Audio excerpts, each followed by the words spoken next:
Bom dia, boa tarde ou boa noite, sejam bem-vindos a mais uma aula da nossa disciplina. Vamos começar?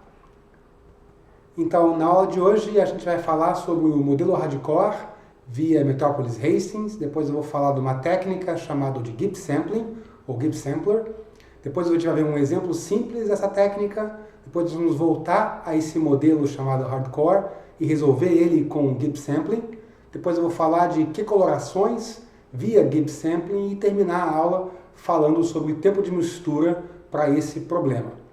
Então vamos começar recapitulando esse problema que a gente introduziu na aula passada, que é gerar amostras de um espaço amostral bem grande e complicado com distribuição π. Complicado significa que eu não consigo construir de maneira iterativa as amostras desse meu espaço amostral. E π aqui é a distribuição sobre os elementos desse espaço amostral. Uma maneira de resolver esse problema é com o Markov Chain Monte Carlo, construindo uma cadeia de Markov que tem espaço de estado igual ao espaço amostral S e que tem distribuição estacionária π igual àquela que a gente quer gerar amostras. Depois de eu construir essa cadeia, eu posso gerar amostras basicamente construindo um caminho amostral nessa minha cadeia de Markov, longo o suficiente, por um tempo tau epsilon, o tempo de mistura, para retornar uma amostra, então, que vai estar epsilon próxima da distribuição π, que é o que a gente quer gerar amostras.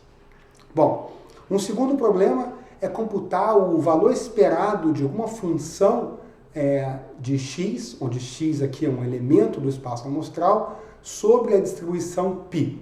Então, o valor esperado dessa função, eu posso fazer isso também utilizando o Markov Chain Monte Carlo.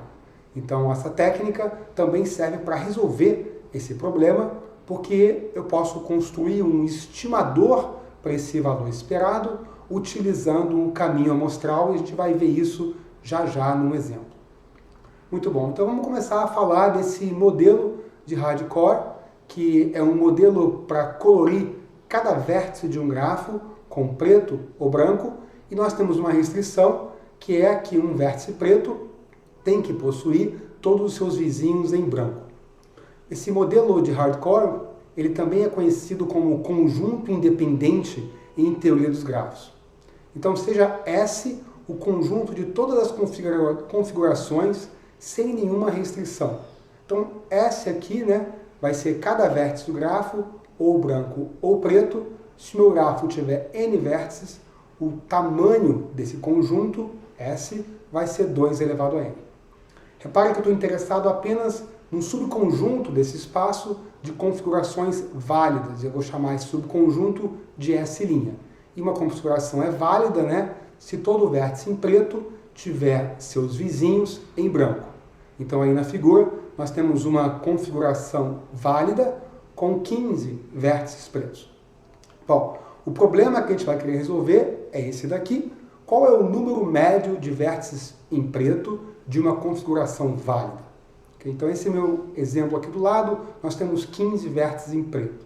Mas qual é o número médio de vértices em preto de uma configuração válida? Em particular, qual é o valor esperado desse número, sobre uma distribuição uniforme em cima das configurações válidas. Então, considerando que uma configuração válida vai ser escolhido com probabilidade igual para toda a configuração válida, qual é o valor esperado do número de vértices em preto? Quero resolver esse problema. Bom, então vamos chamar de f de c o número de vértices em preto de uma configuração válida C. Vou contar quantos vértices pretos. Só que esse meu C aqui é uma variável aleatória, porque ele é uma configuração válida escolhido de maneira uniforme. Então repara que o valor esperado de f de C, por definição, vai ser 1 sobre z, somatório para todas as configurações válidas de f de Czinho. Czinho aqui é uma configuração válida. Esse z aqui, z maiúsculo, é basicamente o tamanho do espaço amostral S', que é o número de configurações válidas. Então eu poderia percorrer todas as configurações e perguntar se ela é válida ou não e contar quantas válidas eu tenho, e isso é z maiúsculo. Okay? Então, 1 sobre Z maiúsculo é a distribuição uniforme em cima desse espaço. Então, eu tenho dois problemas aqui para resolver. Como é que eu vou enumerar S' de maneira eficiente? Isso vai ser muito complicado, porque S' né, é construí-lo de maneira convoluída. E como é que eu lido com o tamanho de S'? S' aqui vai ter um tamanho também exponencial. A resposta, MC, Markov Chain, Monte Carlo, vai nos salvar mais uma vez. Então vamos ver como é que a gente vai aplicar MC para resolver esse problema. A primeira coisa, eu vou precisar construir uma cadeia de Markov, onde os estados da cadeia de Markov são elementos de S', ou seja, configurações válidas de coloração preto e branco. Além disso, eu tenho que fazer com que a distribuição estacionária dessa cadeia de Markov seja uniforme, ou seja, π de C é 1 sobre Z para toda a configuração C. Agora, eu posso gerar um caminho amostral por essa cadeia de Markov, x de k é o estado da cadeia de Markov no passo k, lembrando que o estado da cadeia de Markov é uma configuração. E com esse caminho amostral, eu posso estimar o valor esperado de vértice em preto, utilizando o caminho amostral. Então, f chapéu de k, aqui, é o meu estimador do número médio de vértices em preto após k amostras, após k passos. Ele mais é do que 1 sobre k, né, somatório de f de x de k. A f de x de k é o número, né, de vértices em preto da configuração observada no passo k. E aí, a gente sabe que esse meu estimador vai convergir para o valor esperado que a gente de fato quer, conforme k vai para o infinito. Quem garante essa convergência é o teorema ergódico que a gente viu algumas aulas atrás. Então pronto, a gente basta agora resolver esse problema e construir a cadeia. Bom, então construir a cadeia de Markov é equivalente a definir as transições de um estado para o outro. É claro que a gente não vai conseguir enumerar todos os estados e todas as transições de uma única vez, porque esse espaço é muito, muito grande. Eu vou precisar fazer isso de maneira iterativa. Então a ideia aqui é construir as transições entre configurações válidas que diferem na cor de exatamente um vértice. Então só vai ter transição entre configurações que diferem na cor de exatamente um vértice. E aí eu vou precisar usar um passeio aleatório para transicionar de uma configuração válida para outra. Vamos ver um exemplo. Imagina que o meu grafo é esse quadradinho aqui com 4 vértices. Então, nesse caso, eu tenho aqui todas as configurações válidas, que são 2, 4, 7, né? E as transições entre elas. Repare que a configuração válida toda branca, que é essa bem do meio, ela tem 4 transições de saída dela, né? Eu posso ir para o norte, sul, leste, oeste aqui, pintando cada um dos vértices. Então repara que isso define as transições. Eu pego 2 configurações válidas, se elas diferem na cor de exatamente um vértice, elas vão ser vizinhas. Okay? E aí eu vou usar um passeio aleatório para caminhar sobre esse meu grafo, né? Grafo de configurações agora. Muito bom. O problema aqui é que o passeio aleatório não possui distribuição estacionária, né? Então o que a gente vai ter que fazer é construir uma cadeia de Metropolis Hastings que tenha distribuição uniforme, que tenha distribuição estacionária como sendo a uniforme. Bom, a gente viu isso na aula passada e a maneira de fazer isso é determinar essa probabilidade de transição entre I e J como sendo 1 sobre DI vezes o mínimo entre 1 e DI sobre DJ para todo estado J vizinho do estado I. Okay? Estado I é o estado onde eu estou e eu quero transicionar para o estado J. Agora, quem é esse DI aqui, né? Bom, o DI é o grau da configuração I na cadeia de Markov, né? Quantos vizinhos essa configuração tem. E a gente consegue calcular D de I olhando para a configuração. Tá? D de I vai ser o número de vértices em preto mais o número de vértices em branco que não possui vizinhos pretos. Todo vértice preto pode ser desligado para branco e todo vértice branco que não possui vizinhos pretos pode ser ligado para preto. Então, isso vai dar o grau do vértice, o grau da configuração I na cadeia de Markov. Bom, com isso, eu consigo gerar caminho amostral, utilizando a cadeia de Metropolis Hastings, e então, com esse caminho amostral, eu calculo o valor do estimador f chapéu de k que a gente definiu anteriormente. Então resolvemos o problema assim. Muito bom. Vamos agora falar sobre um outro algoritmo de Markov Chain Monte Carlo chamado de Gibbs Sampling, ou Gibbs Sampler. Ele também é chamado na matemática de Glauber Dynamics, é o mesmo algoritmo. Esse algoritmo ele serve para construir uma cadeia de Markov que tem distribuição estacionária π sobre um espaço de estado S. Então, tanto S quanto π são entradas para o problema, okay? O mesmo tipo de problema que Metropolis Hastings resolve. O que é diferente aqui é que um elemento desse meu espaço amostral ele vai ser um vetor, V, dado por algum número de componentes, V1, V2, V3, até Vn. E cada uma dessas componentes, Vi, vai assumir valores num conjunto K. Okay? Então, V1 pode ser K1, K2, alguma coisa assim. Com isso, né, o tamanho do espaço amostral vai ser sempre menor ou igual que K, ou módulo de K, quantos valores ele pode assumir, elevado a módulo de V. Tá? Por que é menor ou igual? Porque nem todas as combinações precisam estar presentes no espaço amostral. Né? Seria igual se todas as combinações estivessem presentes, mas isso não é necessário. Além disso, esse método vai ser baseado na distribuição condicional de uma das variáveis, dado o valor de todas as outras.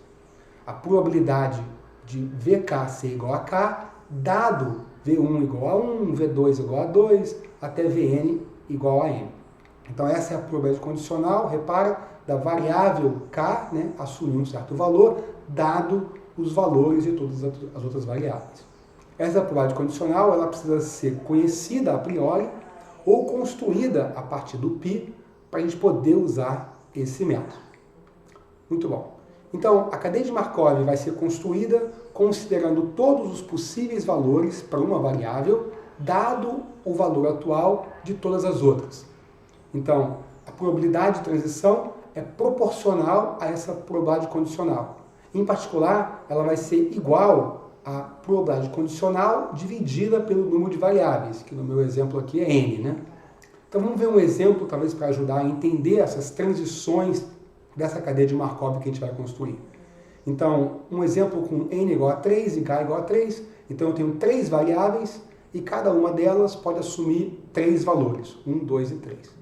Então está aqui um estado atual, o estado 1, 2, 2, por exemplo, que significa que a variável 1 vale 1, a variável 2 vale 2, a variável 3 vale 2. E nós estamos olhando para as transições de saída desse estado. Repare que eu vou ter transições de saída relacionadas a valores da variável 1, e essas estão aí em marrom. Transição de saída relacionada a valores da variável 2, isso está em verde. E transições de saída relacionado a valores da variável 3, isso está em vermelho. Tá? Então, repara que o valor da transição é basicamente 1 sobre n, no caso 3, vezes a probabilidade condicional. Então, se a gente pegar essa que está destacada aí, a probabilidade de eu ir do estado 1, 2, 2 para o estado 1, 2, 4 é a probabilidade, né, de V3 ser igual a 4, dado que V1 é igual a 1 e V2 é igual a 2. Essa probabilidade vezes 1/3 é exatamente a probabilidade de transição. Repare que eu vou ter sempre ter self-loops, porque eu tenho, né, a probabilidade condicional de ter o mesmo valor que eu tenho no estado atual. Isso dá origem ao self-loop e eu vou ter um self-loop para cada variável. Claro que eu vou somar isso, né, para ter um único self-loop. Muito bom. Então essa é a maneira que a gente constrói a cadeia de Gibbs. Muito bom. Essa cadeia de Markov, que a gente vai construir assim, a gente vai dizer que ela é aperiódica e reversível e possui distribuição estacionária π, aquela que a gente quer. Okay? A gente vai mostrar isso agora, utilizando 2 variáveis, mas a ideia da prova é idêntica para 3 ou mais variáveis. Então, considere 2 estados quaisquer. Então, nesses 2 estados, né, tem 2 variáveis, a e k, a i e a j de um lado, e a k e a j do outro lado. Então, repara que essa transição aqui, ela mudou o valor da primeira variável, de AI para AJ. Então, a probabilidade dessa transição é 1/2, né, de V1 ser igual a K, dado que V2 é igual a J. E a probabilidade reversa é 1/2 de V1 ser igual a I, dado que V2 é igual a AJ. E a gente tem que agora garantir, né, que para ter reversibilidade, a gente tem que garantir que para toda transição, o π do estado vezes a probabilidade de ida é igual ao π do outro estado vezes a probabilidade de volta. Isso é exatamente o que está escrito aí. Então a gente pode substituir aqui as probabilidades de ida e de volta, ok? Desenvolver isso algebricamente e chegar no resultado onde eu vou ter π do estado e π do outro estado de um lado da minha equação e o mesmo do outro lado da equação, concluir então que nós temos reversibilidade e π é a distribuição estacionária. Então, fazendo assim, de fato, funciona. Nós estamos garantindo aquilo que a gente precisa garantir. Vamos agora ver o algoritmo de Gibbs para a gente poder simular essa cadeia de Markov. E uma das grandes vantagens do Gibbs Sampling é justamente esse algoritmo, porque ele é muito simples. Então, eu tenho um estado atual no tempo t, x de t, igual a v1 de t, v2 de t, vn de t, que são os valores, né, por minhas diferentes variáveis, as minhas n variáveis. Então, para transicionar, eu vou escolher uma dessas variáveis uniformemente. Então, k aqui é uma uniforme entre 1 e n. Depois, dado essa escolha, eu vou basicamente escolher um valor para vk, a variável que eu escolhi, k, dado o vetor v1, v2, v3 até vn. Então, repare que para fazer essa escolha de vk, eu vou usar a probabilidade condicional de vk, dado o resto do vetor. Vamos supor que AK é o valor escolhido, né, nessa minha amostragem. Então, eu vou transicionar para o estado x de t mais 1, copiando todos os valores de VI de t. Então, VI de t vai virar VI de t mais 1 é igual a VI de t para todo mundo, com exceção da variável k, que vai ter novo valor dado por AK. Vou repetir esse processo por tal epsilon passos, para garantir que a distribuição de x de t esteja próxima da distribuição π, e aí então eu retorno uma amostra. Vamos ver um exemplo com duas variáveis bem simples para a gente entender o poder de fogo do Gibbs Sampling. Tá? Então aqui eu tenho uma distribuição conjunta de duas variáveis, x e y nessa tabela. Então x pode assumir valores de 1 a 9, y pode assumir valores de 1 a 5. Para algumas das combinações nós não temos probabilidade, então elas não assumem esses valores, e para outras eu tenho probabilidade dado por essa tabela. Então repara que a distribuição condicional pode ser obtida a partir da distribuição conjunta, né, nessa tabela. E se você observar, dado y, x vai ter distribuição uniforme sobre um conjunto de valores que depende de y. Por exemplo, dado que y é igual a 3, x tem distribuição uniforme entre os valores 3, 4, 5, 6 e 7. Muito bom. Então, como é que eu gero amostras dessa distribuição conjunta? Como é que eu gero amostras de x e y? Resposta, eu poderia usar Gibbs Sampling aqui. Okay? Como é que a gente vai fazer isso usando Gibbs Sampling? Bom, basicamente eu escolho um Z0, que é o estado inicial de maneira arbitrária, poderia ser Z0 igual a 1, 1, e daí depois eu vou fazer o seguinte, eu escolho uniformemente entre as variáveis x e y, escolho um novo valor para x ou para y, dependendo de quem eu escolhi anteriormente, né? Utilizando a distribuição condicional, dado o valor atual da outra variável, ok? E aí, se A de t é o valor escolhido, eu atualizo z de t mais 1 como sendo x de t A de t, se eu escolhi y para mexer, ou z de t mais 1 é igual a de t y de t, se eu escolhi x para mexer. Então, repara que eu estou escolhendo ou x ou y, atualizando o valor dela de acordo com a distribuição condicional condicionada no valor da outra variável. Então, eu vou ficar fazendo isso um número de vezes, tal epsilon vezes, para ficar epsilon próximo à distribuição estacionária e retornar z de t como sendo a minha amostra. Esse é um exemplo do Gibbs Sampling para gerar a amostra de uma distribuição conjunta. Muito bom. Vamos voltar agora a falar do modelo hardcore e resolver ele com o Gibbs Sampling. Repara que eu preciso no Gibbs Sampling ter uma distribuição conjunta, né? O meu estado tem que ser um vetor. Então o que a gente poderia fazer aqui é considerar um estado que é o vetor de vértices, onde cada vértice, VI, pode estar em preto ou branco, 0 ou 1. Esse vetor tem comprimento n, porque o meu grafo tem n vértices. A distribuição π é a uniforme, que é o que a gente quer garantir, né?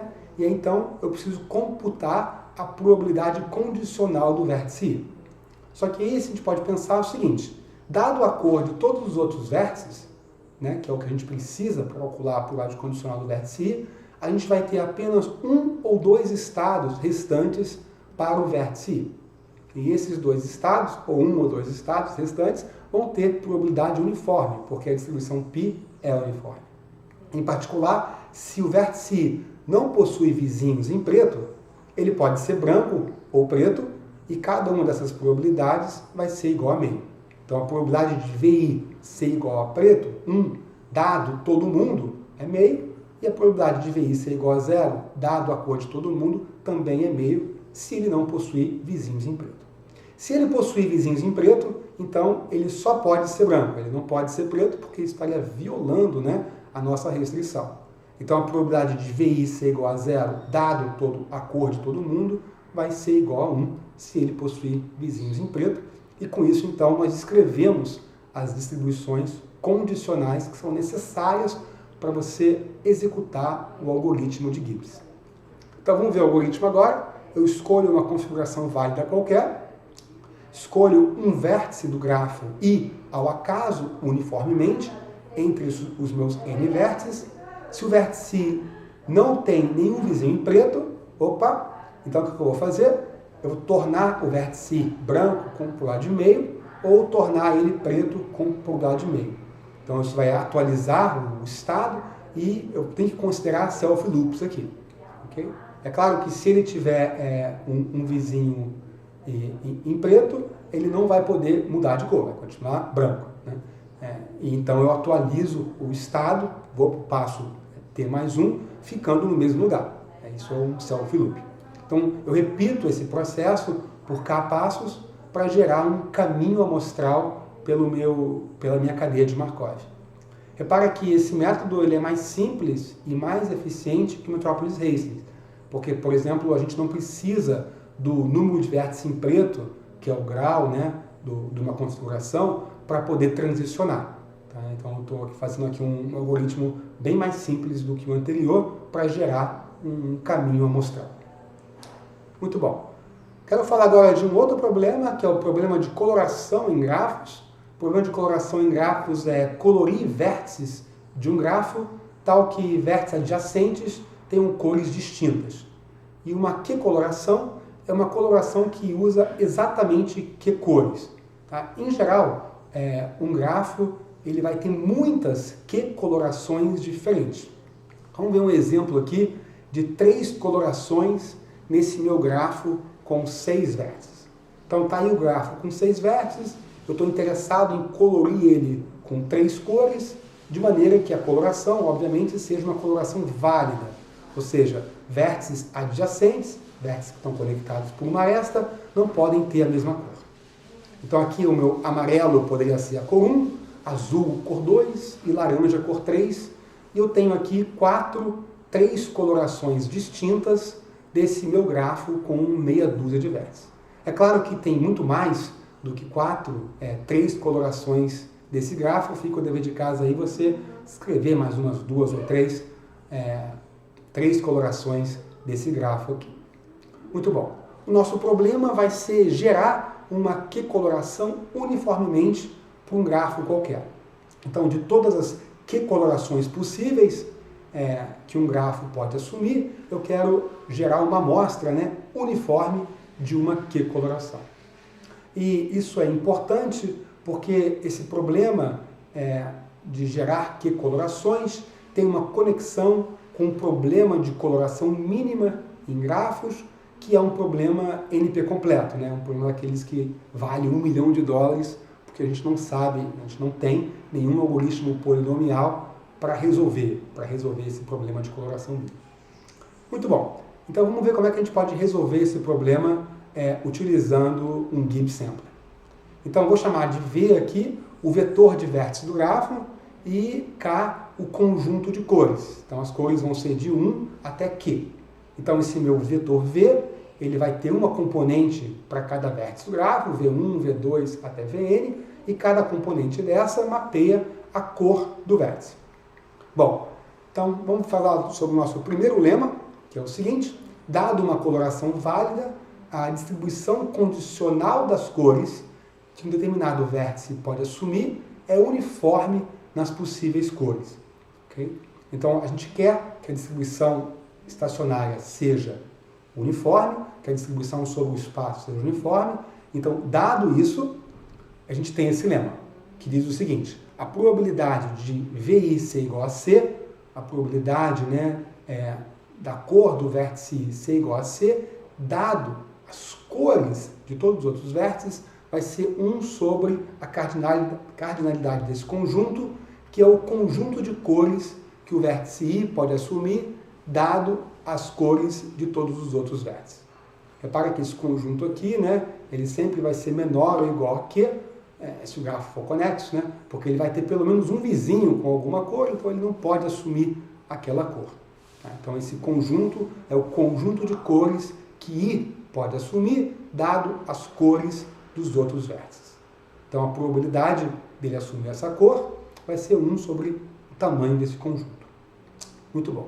Então, nosso segundo lema vai dizer que a distribuição estacionária da cadeia de Gibbs é uniforme, dado a distribuição condicional acima.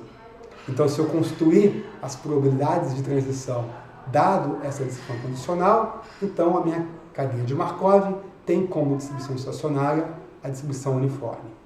E para a gente ver isso, a gente pode olhar para dois vetores que correspondem à coloração dos vértices. Vamos chamar esses vetores de V1 e V2, e eles diferem na cor de apenas um vértice. Okay? Então, por causa disso, só tem um vértice que tem cor diferente, a probabilidade de V1 e V2, ou seja, a probabilidade de transicionar da configuração V1 para a configuração V2, vai ser igual à probabilidade de eu transicionar da configuração 2 para a configuração 1, porque essa probabilidade é 1 sobre o número de cores que eu posso colorir aquele vértice, que é o mesmo quando eu vou de V1 para V2 ou quando eu vou de V2 para V1, porque é o mesmo vértice que está mudando. Por causa disso, essa minha cadeia de Markov é simétrica, porque a probabilidade de transição de ida é igual a de volta para toda a configuração válida. Então, numa cadeia de Markov simétrica, ela sempre é reversível e ela tem distribuição estacionária uniforme. Então a gente tem o nosso lema dessa seguinte forma.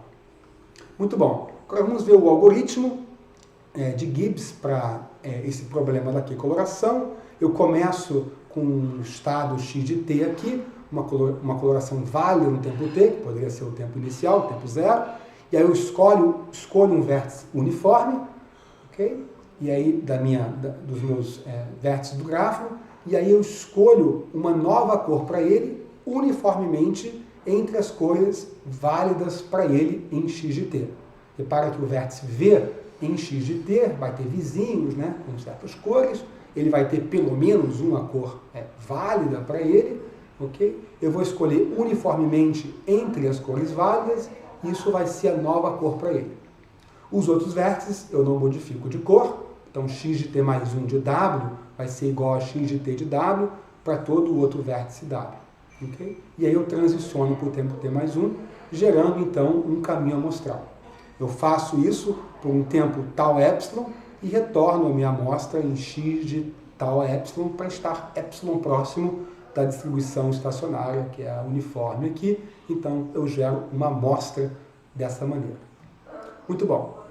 Então uma boa notícia que eu vou falar agora é sobre o tempo de mistura, quantos passos eu preciso dar nessa minha cadeia de Markov, com esse algoritmo de Gibbs, para estar de fato epsilon próximo da distribuição uniforme. Isso em geral não é fácil computar, mas para esse exemplo a gente tem um resultado muito legal. Vamos considerar uma variação do Gibbs sampling, onde os vértices são escolhidos sequencialmente, ao invés de aleatoriamente. Então eu vou fazer o seguinte: eu começo mudando a cor do vértice 1, depois do vértice 2, depois do vértice 3, até o vértice N, e volto para o vértice 1. Então, a cada passo, eu troco a cor de um vértice seguindo essa sequência. Considere que o número de cores Q é maior do que 2 vezes d ao quadrado, onde d é o grau máximo do grafo. Então, eu estou assumindo que essa minha Q coloração é com bastante cores. Tá? É, no mínimo, 2 vezes D ao quadrado. Agora, dado um epsilon qualquer, um erro qualquer, a gente tem o seguinte teorema. Essa cadeia de Markov que a gente construiu acima, vai existir uma constante C, que não depende de N nem de epsilon, tal que o tempo de mistura para estar epsilon perto da distribuição uniforme, é uma constante vezes N vezes log de N mais log de 1 sobre epsilon. Então, por que a notícia é boa? Porque aqui nós temos um tempo de mistura que é polilog em N. Tá? N aqui é o número de vértices, enquanto o número de estados da cadeia de Markov é exponencial em N. Então, eu preciso dar relativamente poucos passos para estar epsilon perto da distribuição estacionária. Em particular, essa cadeia de Markov é o que a gente chama de fast mixing, porque o número de passos que eu preciso dar é polilog no número de estados da cadeia de Markov. Então a notícia aqui é muito boa, porque esse método, na prática, funciona muito bem. Eu consigo gerar uma Q-coloração num tempo relativamente baixo, com uma acurácia epsilon próximo à distribuição estacionária, por um epsilon bastante baixo. Então, basicamente, isso é tudo que eu tinha para falar para a aula de hoje. A gente se vê aqui na próxima aula gravada ou no nosso encontro síncrono. Até já!